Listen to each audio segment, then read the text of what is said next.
ಅನ್ನೋ ಸತ್ಯವನ್ನ ತಿಳಿಸುವಂಥದ್ದು ಹೇಳುವಂಥದ್ದೇ ನಾವು ಧರ್ಮ ಅಂತ ಹೇಳ್ತೀವಿ. ಅದಕ್ಕಾಗಿ ಆ ಧರ್ಮದಲ್ಲಿ ಏನಾಗಿತ್ತು ಅಂದ್ರೆ ಭೂಮಿ ಮೇಲೆ ಹೆಚ್ಚಾದಾಗ ಆಗ ಆ ಸಂದರ್ಭದಲ್ಲಿ ನಾವೆಲ್ಲ ಇವಾಗ ಕೃಷ್ಣನ ಅವತಾರವನ್ನ ನೋಡ್ತಾ ಇದ್ದೀವಿ. ಅದಕ್ಕೆ ಬಸವಣ್ಣವರು ಒಂದ್ ಕಡೆ ಹೇಳ್ತಾರೆ, ದಯವೇ ಧರ್ಮದ ಮೂಲವಯ್ಯ, ದಯಬೇಕು ಸಕಲ ಪ್ರಾಣಿ ಮತ್ತು ಪಕ್ಷಿಗಳಲ್ಲಿ. ಶಾಣರು ಹೇಳಿದ್ದಾರೆ, ದಯ ಇಲ್ಲದ ಧರ್ಮ ಯಾವುದೂ ಅಲ್ಲ.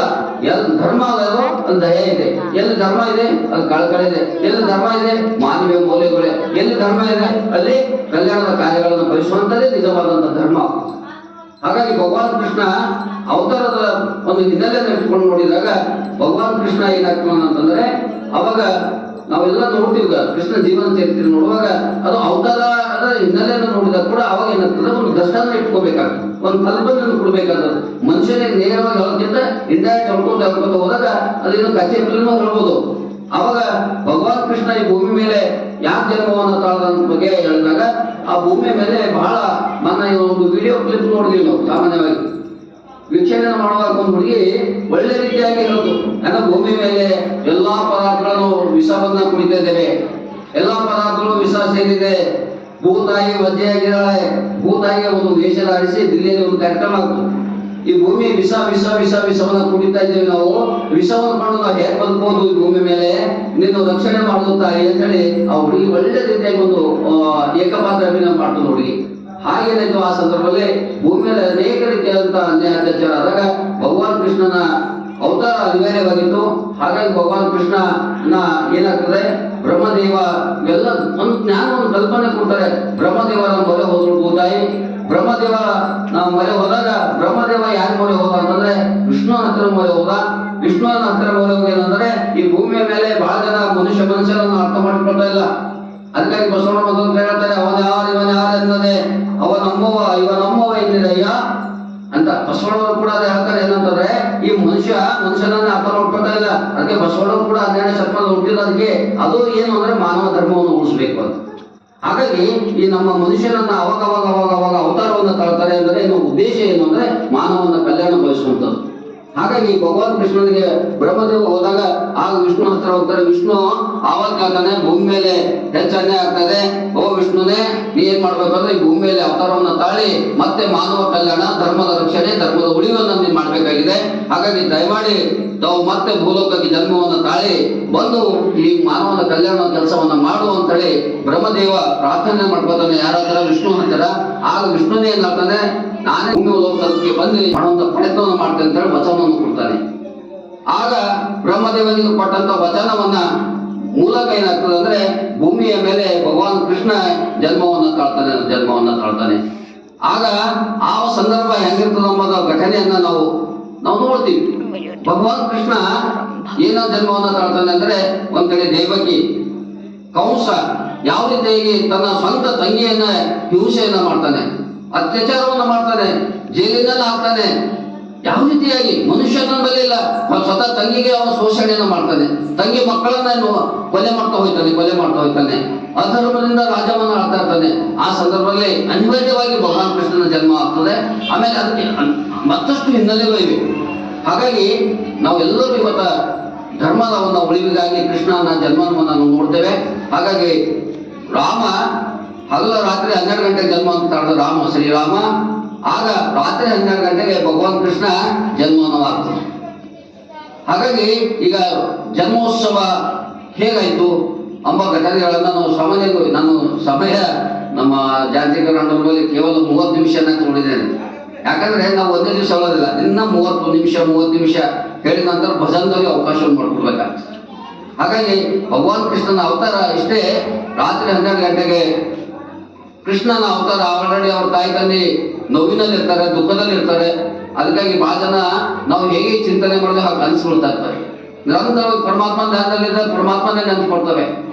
ಯಾವಾಗ ನಾವು ಬೇರೆ ಬೇರೆ ನೆಗೆಟಿವ್ ಆಗಿ ವಿಚಾರವನ್ನು ಮಾಡಿದಾಗ ನೆಗೆಟಿವ್ ಕನಸುಗಳನ್ನು ಬೀಳ್ತವೆ. ಆಗ ರಾತ್ರಿ 12 ಗಂಟೆ ಪೂರ್ವದಲ್ಲೇ ಕೃಷ್ಣನ ತಾಯಿ ದೇವಕಿ ಕನಸು ಬೀಳ್ತದೆ, ಭಗವಾನ್ ಶ್ರೀಕೃಷ್ಣನ ಅವತಾರವನ್ನು ಆಗ್ತಾ ಇದೆ. ರಾತ್ರಿ 12 ಗಂಟೆ ಜೈಲಿನಲ್ಲಿದ್ದಂತ ದೇವಕಿಗೆ ಇಡೀ ಬೆಳಕಿಗೆ ಕಾಣಿಸ್ತಾ ಇರ್ತದೆ. ಆ ಬೆಳಕಿನ ಸಂಕೇತ ಗೊತ್ತಾಗ್ತದೆ ಅಂತಂದ್ರೆ ಸಾಕ್ಷಾತ್ ವಿಷ್ಣುನೇ ಈ ಭೂಲೋಕಕ್ಕೆ ಬರ್ತಾ ಇದ್ದಾನೆ ರಾತ್ರಿ 12 ಗಂಟೆಗೆ. ಆಗ ಇಡೀ ಆ ಜೈಲಾಗಿರ್ತದೆ. ಅದಕ್ಕೆ ಬಹಳ ಜನ ಅಂತಾರೆ ಜೈಲಿನ ಹೋಗಿ ಬಂದವರೆಲ್ಲ ಕೆಟ್ಟೋರು ಅಂತಲ್ಲ.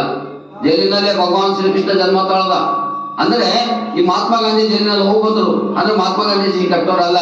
ಹಾಗಾಗಿ ಭಗವಾನ್ ಶ್ರೀಕೃಷ್ಣನ ಒಂದು ಸಂದೇಶ ಏನಿತ್ತು ಅಂದ್ರೆ ಮಾನವನ ಕಲ್ಯಾಣ ಆಗಿತ್ತು. ಹಾಗಾಗಿ ಬಹಳ ಜನ ಅಂತಾರೆ ಜೈಲಿನ ಹೋಗಿ ಬಂದವ್ರು ಕೆಟ್ಟರಲ್ಲ. ಜೈಲಿನ ಹೋಗಿ ಬಂದವ್ರು ಕೆಲವೊಂದು ಆಕಸ್ಮಿಕವಾಗಿ ಹೋಗಿ ಬಂದಿರ್ತಾರೆ. ಅಂದ್ರೆ ಭಗವಾನ್ ಕೃಷ್ಣನೇ ಜನ್ಮವನ್ನ ತಾಳಿದ ಎಲ್ಲಿ ಅಂದ್ರೆ ಜೈಲಿನಲ್ಲಿ. ಜೈಲಿನಲ್ಲಿ ಅಂದ್ರೆ ಒಂದು ಕಾರ್ಯಗ್ರಹ ಅಂದ್ರೆ ಏನು ಅದೊಂದು ಕೆಟ್ಟದಂತ ಅಲ್ಲ ಯಾವುದು ಅಲ್ಲಿ. ಆಗ ಭಗವಾನ್ ಕೃಷ್ಣ ಏನೋ ಅಪರಾಧಿ ನಿರಪರಾಧಿಗಳು ಇರ್ತಾರೆ. ಯಾರು ದೇವಕಿ ನಿರಪರಾಧಿ ಇದು ಕೂಡ ಅವಳನ್ನು ಜೈಲಿನಲ್ಲಿ ಹಾಕಿಬಿಡ್ತಾನೆ. ಆದರೆ ಅಲ್ಲಿ ಏನಾಗ್ತದೆ ಅಂದ್ರೆ ಅಲ್ಲಿ ನಾ ಹೇಳಂತ ತಾತ್ಪರ್ಯ ಇಷ್ಟೇ, ಸತ್ಯ ನ್ಯಾಯ ನೀತಿ ಧರ್ಮದ ಎಲ್ಲಿ ಮನುಷ್ಯ ಬಾಳ್ತಾನೆ ಅವ ಯಾರಿಗೂ ಇರೋದಿಲ್ಲ.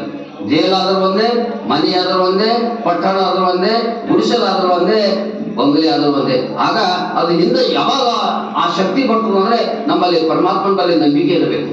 ಪರಮಾತ್ಮ ನಮ್ಗೆ ಉಳಿಸ್ತಾನೆ ಎಂಬ ಭಾವನೆ ನಮ್ಮಲ್ಲಿ ಇರಬೇಕು. ಸದಾ ನಮಗೆ ಕಾಪಾಡ್ತಾನೆ ಎಂಬ ಭಾವನೆ ಇರಬೇಕು. ಸದಾ ಕಾಲ ನಮ್ಮ ರಕ್ಷಣೆಯನ್ನು ಮಾಡ್ತಾನೆ ಭಾವನೆಯನ್ನು ನಮ್ಮಲ್ಲಿ ಯಾವಾಗ ಸಾಧಾರಣವಾದಂತ ನಂಬಿಕೆ ಇತ್ತು ಅವಾಗ ಆ ಕೃಷ್ಣನ ತಾಯಿ ತಂದೆಯ ಹತ್ರ ಇತ್ತು. ಏನಂದ್ರೆ ಖಂಡಿತವಾಗಿ ಭಗವಾನ್ ಕೃಷ್ಣ ಅಂದ್ರೆ ಸಾಕ್ಷಾತ್ ಕೃಷ್ಣ ನನ್ನ ರಕ್ಷಣೆ ಮಾಡ್ತಾನೆ ಎಂಬ ಭಾವನೆ ಆ ದಂಪತಿಗಳ ಹತ್ರ ಇತ್ತು. ಆಗ ನಂಬಿಕೆಗೆ ಶಕ್ತಿ ಇತ್ತು. ಏನಂತಂದ್ರೆ ನಾವು ಯಾರೋ ಏನೋ ಕತ್ತಲಲ್ಲಿ ಹೋಗ್ತಾ ಇರ್ತೇವೆ, ಒಬ್ಬರು ಹೋದಾಗ ಭಯ ಆಗ್ತದೆ, ಆದ್ರೆ ಇಬ್ಬರಿಗೂ ಭಯ ಇರಲ್ಲ. ಅಲ್ಲಿ ಏನು ಮಾಡೋದಿಲ್ಲ, ಯಾವ ದೇವರೆಲ್ಲ ಭೂತರಲ್ಲ ಅಂದ್ರೆ ಭಯದ ವಾತಾವರಣ ಇರ್ತದೆ. ಇನ್ನೊಬ್ಬರ ಜೊತೆ ಇದ್ದರೆ ಅಂದ್ರೆ ಭಯ ಹೋಗ್ಬಿಡ್ತದೆ. ಹಾಗೆ ಇದು ಆಧ್ಯಾತ್ಮಿಕ ಅನ್ನೋದು ಹೇಗಿದೆ ಅಂದ್ರೆ ನಮ್ಮ ಜೊತೆ ಪರಮಾತ್ಮನ ಇದ್ದಾನೆ ಅಂದಾಗ ನಮ್ಮಲ್ಲಿ ಸ್ವಲ್ಪ ಧೈರ್ಯ ಬರ್ತದೆ. ಕಷ್ಟ ಬಂದಾಗ ಅದಕ್ಕೆ ಹೇಳ್ತಾರೆ ಪುರಂದಾಸರು ಏನ್ ಹೇಳ್ತಾರೆ ಅಂದ್ರೆ ಕೃಷ್ಣನನ್ನು ನೆನೆದರೆ ಕಷ್ಟ ಒಂದಿಷ್ಟಿಲ್ಲ ಅಂತ ಪುರಂದಾಸರು ಹೇಳ್ತಾರೆ. ಕೃಷ್ಣನನ್ನು ನೆನೆದರೆ ಕಷ್ಟ ಒಂದಿಷ್ಟು ಬರುವುದಿಲ್ಲ ಅಂತ ಹೇಳಿ ಪುರಂದಾಸರು ಹೇಳ್ತಾರೆ. ದಾಸರಲ್ಲಿ ಶ್ರೇಷ್ಠ ದಾಸರು ಯಾರು ಅಂದ್ರೆ ಪುರಂದಾಸರು. ಹಾಗಾಗಿ ಇಂಥ ಒಂದು ಆಧ್ಯಾತ್ಮಿಕ ಚಿಂತನೆ, ಆಧ್ಯಾತ್ಮಿಕ ಒಂದು ನಡೆ ನಮ್ಮ ಜೀವನದ ಕಡೆಗೆ ಹೋಗಲಿಕ್ಕೆ ಸಾಧ್ಯ ಆಗ್ತದೆ. ಇಂಥ ಒಂದು ಆಧ್ಯಾತ್ಮಿಕ ಚಿಂತನೆ ಅದು ವಿಶೇಷವಾಗಿ ಶ್ರಾವಣ ಮಾಸದಲ್ಲಿ ನಾವೆಲ್ಲರೂ ಚಿಂತನೆ ಮಂಥನ ಮಾಡಬೇಕಂತ ಸಂದರ್ಭ. ಹಾಗಾಗಿ ನಮ್ಮ ಈಗಾಗಲೇ ನಾವು ನಿನ್ನೆ ಹೇಳಿದ್ದೇವೆ, ನಮ್ಮ ದೇಹವನ್ನು ಶುದ್ಧ ಮಾಡಬೇಕಾದ್ರೆ ಸಾಬನನ್ನು ಉಪಯೋಗ ಮಾಡ್ತೇವೆ. ಹಾಗಾಗಿ ನಮ್ಮ ಮನಸ್ಸನ್ನು ಶುದ್ಧವನ್ನ ಮಾಡಬೇಕಾದ್ರೆ ಧಾರ್ಮಿಕ ಗ್ರಂಥಗಳನ್ನು ನಾವು ಪಠಣದ ಜೊತೆಗೆ ಆಧ್ಯಾತ್ಮಿಕ ಚಿಂತನೆಯನ್ನ ಮತ್ತು ವಿಶ್ಲೇಷಣೆಯನ್ನ ನಾವು ಮಾಡಿದಾಗ ಮಾತ್ರ ಸ್ವಲ್ಪ ನಮ್ಮ ಮನಸ್ಸಿನ ಭಾವನೆಗಳನ್ನ, ನಮ್ಮ ಮನಸ್ಸಿನ ಇರುವಂತ ಕೆಟ್ಟ ವಿಚಾರಗಳನ್ನ ನಾವು ಹೊಡೆದೋಡ್ಲಿಕ್ಕೆ ಸಾಧ್ಯ ಆಗ್ತದೆ. ಆ ನಿಟ್ಟಿನಲ್ಲಿ ಈ ಸಂದರ್ಭದಲ್ಲಿ ನಮ್ಗೆ ಅನ್ಸಬಿಟ್ಟು ಒಂದು 25 ನಿಮಿಷ ಆಗ್ತದೆ ಅನಿಸ್ತದೆ. ಹಾಗಾಗಿ ಸಮಯ ಈಗ ನಮ್ಮ ಕುಲಕರ್ಣಿ ಸರ್ ಅವರ ನಿವೃತ್ತಿ ಕಾರ್ಯಕ್ರಮದ ಅವತರಣ ಕೂಡ ಇದೆ. ಹಾಗಾಗಿ ತಮ್ಮ ಎಲ್ಲರಿಗೂ ಮತ್ತೆ ನಾವು ಇನ್ನೂ ನಾನು ಅಂತಲ್ಲ, ನಾವು ಸದ್ಯ ಹೋದ್ರೆ ಇನ್ನ ಬೇರೆ ಬೇರೆ ಕೂಡ ನಮ್ಮ ಜೊತೆ ಕೆಲವೊಬ್ರು ಉಪನ್ಯಾಸ ಮಾಡುವಂತ ಕಾರ್ಯಕ್ರಮ ಇವತ್ತು ಬೇರೆ ಬೇರೆ ಕರ್ಕೊಂಡ್ ಬರ್ತೀನಿ. ಅವ್ರಿಗೆ ಒಂದು 10 ನಿಮಿಷ ಕೊಟ್ಟಾಗ ಸ್ವಲ್ಪ ಅವರು ಒಂದು 10 ನಿಮಿಷ, ನಾನು 30 ನಿಮಿಷ 40 ನಿಮಿಷದಲ್ಲಿ ಮಾಡಿದಾಗ ಸ್ವಲ್ಪ ವಿಭಿನ್ನ.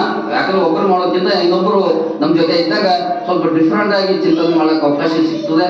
ಹಾಗಾಗಿ ನಿಟ್ಟಿನಲ್ಲಿ ತಮ್ಮೆಲ್ಲರಿಗೂ ನಮಗೂ ನಿಮಗೂ ಎಲ್ಲರಿಗೂ ಶ್ರೀರಾಮ್ ಜಯ ಹನುಮಾನ್ ನಮಗೆಲ್ಲರಿಗೂ ಒಳ್ಳೆಯದನ್ನು ಮಾಡಲಿ. ಯಾಕಂದ್ರೆ ಇಂಥ ಒಂದು ಪವಿತ್ರವಾದಂತಹ ಶ್ರಾವಣ ಮಾಸದ ದಿನಗಳಲ್ಲಿ ಪವಿತ್ರವಾದಂತಹ ಕಾರ್ಯಕ್ರಮದಲ್ಲಿ ತಾವೆಲ್ಲರೂ ಭಾಗವಹಿಸಿದ್ರಿ. ಹಾಗಾಗಿ ನಮಗೂ ನಿಮಗೂ ಎಲ್ಲರಿಗೂ ಆ ಪರಮಾತ್ಮ ಕೃಷ್ಣ ಪರಮಾತ್ಮ ಒಳ್ಳೆಯದನ್ನು ಮಾಡಲಿ ಎಂಬ ಮಾತಿನೊಂದಿಗೆ ನಾನು ಇಂದು 2ನೇ ದಿನದ ಪ್ರವಾಸವನ್ನು ಮುಕ್ತಾಯ ಮಾಡ್ತಾ ಇದ್ದೇನೆ. ತಮ್ಮೆಲ್ಲರಿಗೂ ಶಾಣ ಸಲ್ಲಿಸಿ ನಾನು ಮಾತು